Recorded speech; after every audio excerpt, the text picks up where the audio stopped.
Bonjour, je suis Geoffre Chevalier, interne en gynécologie obstétrique.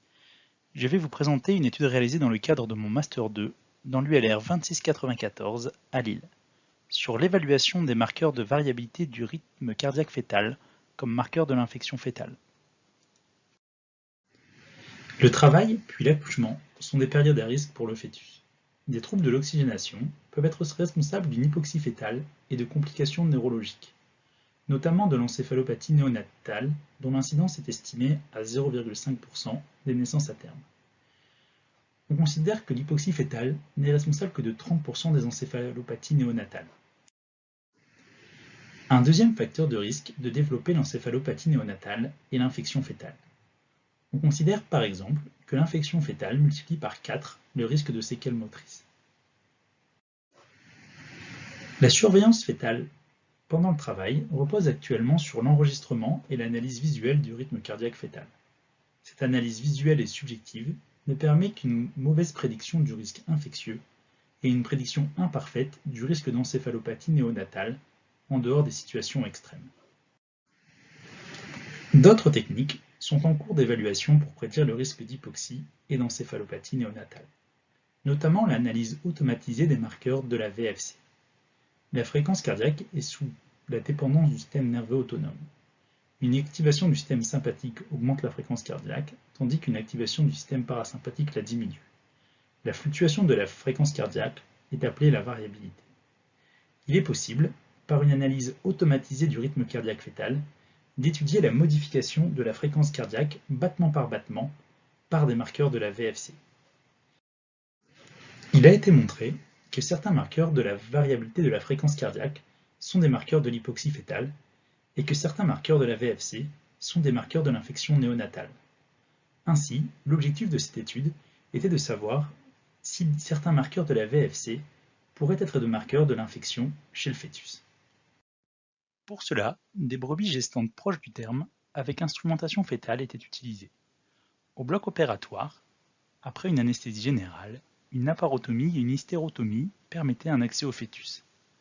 Après incision axillaire, deux cathéters artériels centraux étaient positionnés pour obtenir la pression artérielle en continu et faire des prélèvements dont des gaz du sang. Un cathéter veineux central était positionné pour faire des injections. 4 électrodes ECG permettaient d'enregistrer la fréquence cardiaque en continu. Un cathéter intra-amniotique mesurait la pression dans la cavité amniotique et me permettait de remettre du liquide dans l'utérus. Ensuite, le fœtus était repositionné dans la cavité utérine, l'utérus et la paroi étaient refermés, la brebis était réveillée. Après 3 jours de récupération, la manipulation était débutée.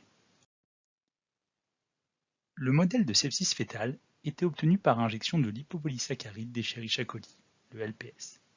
Ce LPS est un composant de la membrane externe des bacilles gram-négatifs. Il est reconnu par le système immunitaire et induit une réponse inflammatoire chez l'hôte. L'injection IV de LPS était faite après 2 heures de stabilité. L'enregistrement de la fréquence cardiaque était fait en continu, 2 heures avant l'injection de LPS, puis pendant 6 heures, puis 1 heure à 24 heures, puis encore 1 heure à 48 heures. La pression artérielle fœtale était relevée toutes les 30 minutes. Un gaz du sang et un prélèvement d'interleukine 6 étaient faits toutes les heures. L'interleukine 6 servant de reflet de l'inflammation fœtale. Différents marqueurs de la VFC étaient étudiés. L'analyse de la VFC peut se faire selon 3 méthodes: l'analyse temporelle, l'analyse spectrale et l'analyse non linéaire.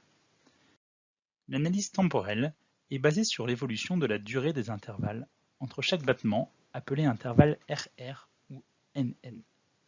Le SDNN est la déviation standard de l'ensemble des intervalles NN. Le RMSSD étudie la variation d'un intervalle NN à l'autre.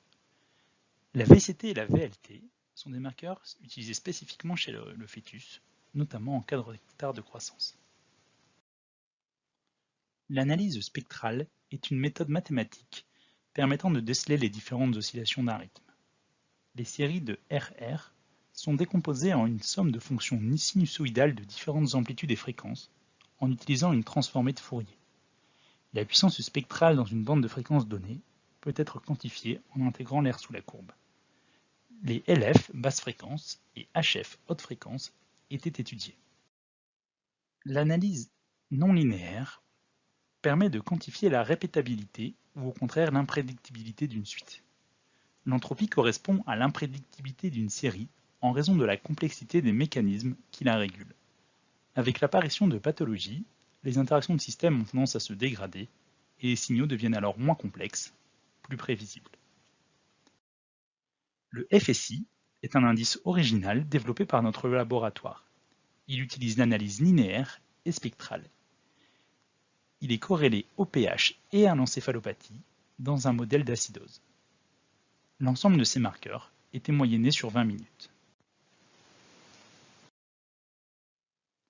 Certains de ces marqueurs sont le reflet d'une activation ou d'une inhibition du système sympathique ou parasympathique, ou de l'équilibre entre les deux. Initialement, 14 brebis ont été commandées pour ce projet. En raison de la fermeture du laboratoire liée à la pandémie de Covid-19, 7 brebis n'ont pas pu être utilisées. Sur les 7 ayant été opérés, un fœtus est décédé à J4. Un deuxième fœtus a eu un défaut d'enregistrement à partir de J5. Ainsi, 5 fœtus ont pu avoir l'enregistrement complet. Les résultats sont présentés en moyenne avec l'erreur type. Chaque valeur est comparée à la période de stabilité avant l'injection de LPS. Pour la fréquence cardiaque, on ne retrouvait pas de modification significative, mais une tendance à la tachycardie de H4 à H6. La pression artérielle était significativement augmentée à H1, puis on observait une tendance à l'hypotension à H5 et H6. Le pH était significativement diminué à partir de H2 jusqu'à H6, sans atteindre toutefois le seuil de l'acidose qui est à 7,15 chez le fœtus. Cette diminution du pH avait une part métabolique, comme le montre l'augmentation des lactates, témoin de l'augmentation du métabolisme anaérobie en raison de l'infection. La diminution du pH avait également une part respiratoire, avec une augmentation significative de la PCO2 et peut-être une tendance à l'hypoxie. Ces modifications s'expliqueraient par des troubles des échanges placentaires lors d'une infection. L'IL6, dosé par test ELISA, était significativement augmenté de H2 jusqu'à H48. L'augmentation était plus importante de H2 à H6 qu'à H24 et H48. Ces modifications hémodynamiques et gazométriques, ainsi que l'augmentation d'IL6, permettent de valider notre modèle de sepsis fœtale aiguë, avec un pic autour de H2 à H4. Sur les 13 marqueurs de VFC utilisés, 8 étaient significativement modifiés dans les 2 à 4 heures suivant l'injection de LPS. Le SDNN, la VCT et la VLT étaient significativement augmentés. Les HF étaient diminués, le rapport LF sur HF était significativement augmenté. Le FSI, développé par notre laboratoire, était significativement diminué à H2. Le SD2 était significativement augmenté de H2 à H4, le SD ratio diminué de H2 à H3. Ces marqueurs étaient en faveur d'une activation du système sympathique. Chez le nouveau-né, le dépistage précoce de l'infection peut être détecté par une diminution de la variabilité avant la détection clinique du sepsis. Elle correspondrait à une activation de la voie anti-inflammatoire cholinergique, qui est une activation du système parasympathique permettant une régulation de l'inflammation. Nos résultats sont donc différents, mais dans notre étude, il s'agissait d'un sepsis brutal et intense, alors que chez le nouveau-né, il s'agissait de l'apparition initiale et progressive de l'infection. Les limites de notre étude sont le modèle animal. Bien que le fœtus de brebis soit considéré comme le meilleur modèle pour étudier la physiologie fœtale, l'extrapolation en l'humain doit rester prudente.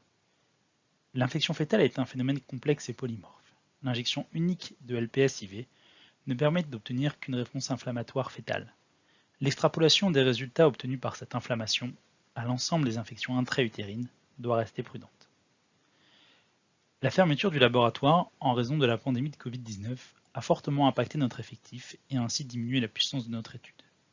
De même, un groupe témoin avec instrumentation du fœtus sans injection de LPS permettrait de s'affranchir des modifications de la VFC liées à l'instrumentation du fœtus. Ce groupe témoin n'a pu être réalisé. En conclusion, certains marqueurs de VFC sont modifiés après injection de LPS. Ils correspondent à une activation du système sympathique. Ainsi, ces marqueurs permettraient un dépistage précoce de l'infection fœtale.